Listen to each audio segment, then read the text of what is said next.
tu n'atteindras peut-être jamais ton but. C'est le titre que j'ai choisi pour cette vidéo et je sais que ça peut paraître un petit peu bizarre. Donc avant qu'on se lance dans le vif du sujet, je pense qu'il faut qu'on parle de deux définitions. Tout d'abord, qu'est-ce que c'est un but? Un but, c'est un accomplissement à long terme. Il faut que ce soit vu comme une finalité, comme un idéal à atteindre. Et en fait, c'est une consécration. Maintenant, un objectif, parce qu'on mélange souvent les deux. Un objectif, c'est juste une marche qui va vous approcher de ce but. Maintenant que ça c'est clair, tu n'atteindras peut-être jamais ton but. Selon moi, c'est très important de se fixer des buts, ou du moins un but, qui soit ou qui paraisse inatteignable. Que dans l'esprit des gens, et même pour soi des fois, ça paraisse impossible à atteindre. Parce qu'un but, il est fait pour être lointain et il représente l'ambition de chacun. Et je pense qu'on se doit, en tant qu'humain, de toujours viser plus haut et de toujours vouloir plus, parce que comme ça, on s'assure qu'on puisse toujours progresser. Tous les jours, on peut profiter de notre journée pour avancer vers ce but. Alors que si on se fixait des buts moyens, on aurait plus de facilité à se dire bon, c'est pas grave aujourd'hui si je fais pas d'effort ou si je me donne pas, parce que le but, je sais que je vais l'atteindre. Et je veux aussi que ce soit clair, je parle pas ici des buts malsains de vouloir plus d'argent, plus de possession ou plus de pouvoir. Je parle de vouloir plus au sens de l'élévation, de vouloir être une meilleure personne et de vouloir construire et de créer des choses autour de soi. Maintenant, on va parler de ce qui est entre parenthèses dans le titre. Pourquoi est-ce que c'est mieux de ne peut-être jamais atteindre son but? Comme je l'ai déjà dit au début, le but il matérialise l'ambition d'une personne et de s'en fixer un de lointain, ça permet de toujours progresser vers ce but. Maintenant, pour ce qui est, selon moi, le point le plus important de cette vidéo, de se fixer un but qui est lointain, ça va nous forcer à opérer un changement d'identité et de devenir le type de personne qui.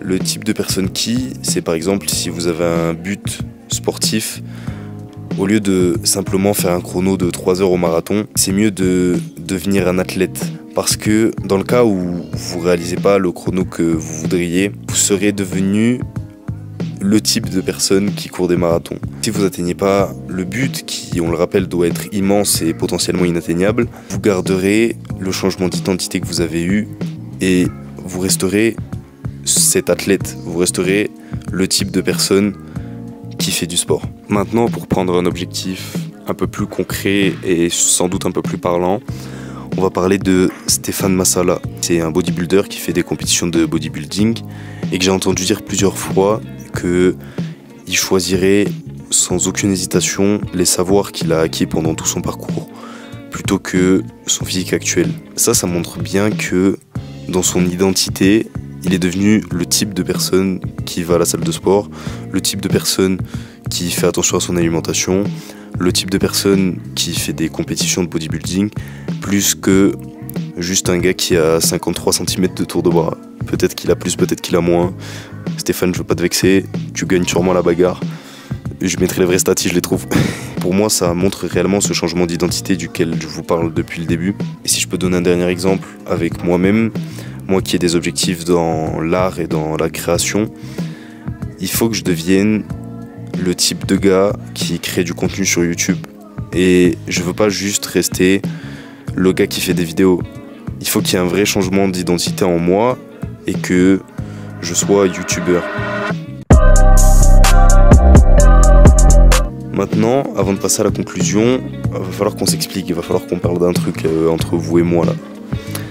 Comment ça se fait que ce pourcentage-là, il existe? Non, en vrai de vrai, pensez à vous abonner, moi ça me régale, ça marche mieux pour l'algorithme aussi. Et de toute façon, tous les boutons qu'il y a autour de la vidéo là, tous les likes, s'abonner, partager, commenter, tout ça, ça vous coûte pas grand-chose et moi ça m'aide de fou. Donc n'hésitez pas à prendre 2 petites secondes maintenant pour liker, commenter si vous avez des choses à dire. C'est souvent très intéressant d'ailleurs, sous mes vidéos, les commentaires sont souvent super intéressants et il y a des vrais échanges.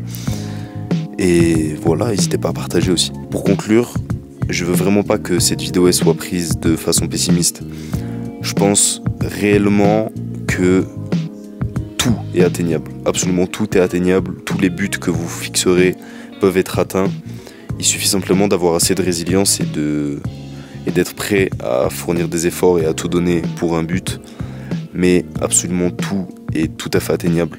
Donc laissez jamais personne vous dire, et même pas vous-même, que vous pouvez pas atteindre telle ou telle chose parce que vous êtes capable de tout. Donc juste levez-vous le matin en ayant pour objectif chaque jour de donner tout ce que vous pouvez donner pour atteindre votre but. En attendant, on s'attrape dans la prochaine vidéo. Bisous. J'ai toujours pas d'outro. Pitié, faites des propositions en commentaire comment je dois conclure mes vidéos, je sais jamais.